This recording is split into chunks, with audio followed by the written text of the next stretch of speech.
Hey guys, this is Sports with Dylan. Pierre Dorion, GM of the Ottawa Senators, has agreed to mutually part ways with the Ottawa Senators.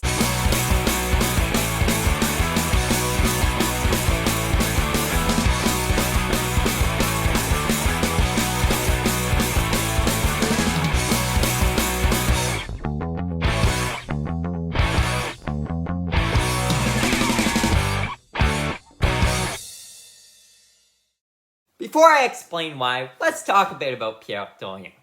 Pierre Dorion was a complicated GM to evaluate, to say the least. He started out his time in Ottawa by shipping out a bunch of players under the former owner, including Mark Stone and Erik Karlsson, both of whom obviously became superstars with their next teams and were already stars in Ottawa. But that then commenced a rebuild, which, when you look at it, has helped quite a bit. The Senators were a good team at the time, but they weren't great. They were only a fringe playoff team, and they were never going to win the Stanley Cup with the roster they had, unless they made drastic improvements. So instead, they decided to tear it all down, which was a controversial move. But in the end, I do think it worked out for Ottawa. But we'll have to see. They are still continuing to develop. This will be a couple more years in the making. He drafted superstars Brady Tkachuk, Tim Stützle, and Jake Sanderson, as well as others such as Ridley Greig and Shane Pinto, and the fact that he made some wise trades like the ones of Josh Norris, but he also made some very bad moves, such as the Matt Murray signing, which just did not work out. The Alex DeBrincat trade, which did work out. I think you can't blame him for that one, because I think he acquired a good player for a good price. The problem is, Alex DeBrincat clearly did not want to be there, but I don't put that blame on the GM. The Jakob Chychrun trade is still undecided. I think Jakob Chychrun's a great defenseman, and I think he will end up turning out, but we'll have to see. But the Joonas Korpisalo signing this offseason hasn't worked out the same way. But the Claude Giroux signing the offseason before and Vladimir Tarasenko being signed has worked out quite a bit. The problem is, with all those signings, they reached the salary cap ceiling, and then they were unable to re-sign restricted free agent Shane Pinto before he ended up getting suspended because of gambling. So there's quite a few ups and downs in Pierre Dorion's tenure. Like I said, he made some amazing moves. I think they stole that Jakob Chychrun trade, and his drafting was amazing. Like I said, Tim Stützle, Brady Tkachuk, and Jake Sanderson. Those are three superstars. He also signed all three of them to good contracts.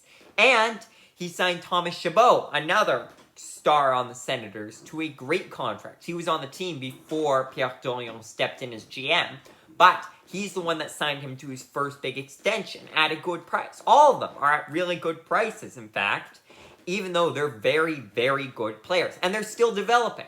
These guys are all still young. Brady Tkachuk is the oldest of the three, and he was drafted in 2018. You got Tim Stützle and Jake Sanderson, who's only been in the league.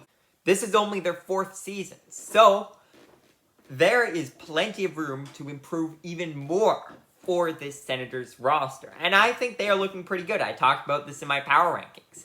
I think the Senators are a team that will compete for the playoffs this year. However, like I said, the goaltending might be the thing that holds them back. They don't have a superstar goalie. Anton Forsberg's on a great contract, but Joonas Korpisalo, they may have overpaid for. He was great last year, but so far this year, he just hasn't had it, so we'll have to see. Maybe he will turn out eventually. And Matt Sugard, who is a goalie they drafted a couple years ago in the second round, has yet to quite develop into what they want as an NHL player. I'm sure he will eventually, but for now, he just hasn't gotten there. So we'll have to see what exactly happens with this Ottawa's roster. I think they have a good future ahead of them. Sadly, that will be without Pierre Dorion, but I'm sure someone good will step in. Temporarily, Steve Stiles will step in as the interim GM as being the president as well. But the plan would be to hire a new GM as well for the Senators. So why exactly did Pierre Dorion mutually part ways with the Senators? Also known as they forced him to step down because they didn't exactly want to say they fired him, but they weren't going to keep him. That's because of the Evgeny Dadonov trade. I believe I actually made a video about one of the Evgeny Dadonov trades. It was to the Habs. I called it the Shea Weber trade because that's who was more well known. But Evgeny Dadonov was a player for the Ottawa Senators. He wasn't amazing, but he was still pretty good. He had a 10-team no-trade clause, which means that exactly what it sounds like, you can choose 10 teams that you do not want to be traded to. So it's only a partial no-trade clause. You can be traded to the other 22 teams in the league, but those 10 teams, you can pick 10 really bad teams and just say, nope, don't want to be traded to any of them, but I can be traded to the rest of them. So he ended up getting traded to Vegas, which was just fine. He was happy with that.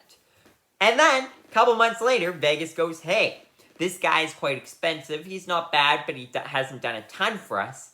So it might make sense to trade him away. So they made the deal with Anaheim, trade him away.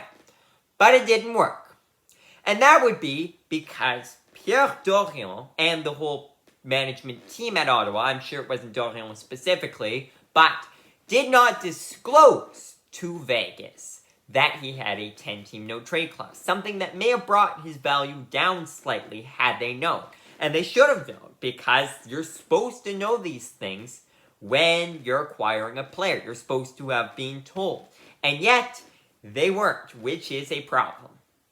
In my opinion, actually, this wasn't a huge scandal. I like Pierre Dorion enough. I think he probably could have stayed. But, sadly, he wasn't able to. Although, maybe it is a good thing for change in Ottawa. Sure, he's done some great things, but like I said, he's made some bad moves as well. And we'll have to see who steps in new in Ottawa. Evgeny Dadonov later got traded to the Canadiens, and now is on the Dallas Stars. So it's kind of sad, honestly, for Pierre Dorion to have to go out like this, because I think he did some great things with the Ottawa Senators. But it is true that people were starting to get impatient. They had a talented roster, and yet they weren't quite making the most of it. Although they are in a very competitive division, and this could be the year they make the most of it. But what if they miss the playoffs? They have, like I said, a very talented division. You got the Boston Bruins, who are probably, once again, easily going to make the playoffs. Toronto Maple Leafs, who are easily going to make the playoffs. Tampa Bay Lightning, who's getting worse, but are still a very good team. Florida Panthers, who just finished making it to the Stanley Cup. Then you got Buffalo Sabres and Detroit Red Wings, two up-and-coming teams. And then finally, the Montreal Canadiens, who are by far the worst team in this division. Still not a bad team, in my opinion. They're not a great team, but they're not the worst team in the league. They're not San Jose or anything. But they're just not competitive compared to the rest of the division. That means, though, that is 6 teams that are competitive with Ottawa. 6 teams that are on their level or above. Which means that Ottawa could easily fall to the 7th place in the division. Which will likely cost head coach DJ Smith his job. And could have cost Pierre Dorion his as well. But we'll have to see what Ottawa does this year. It will be interesting to see, that's for sure.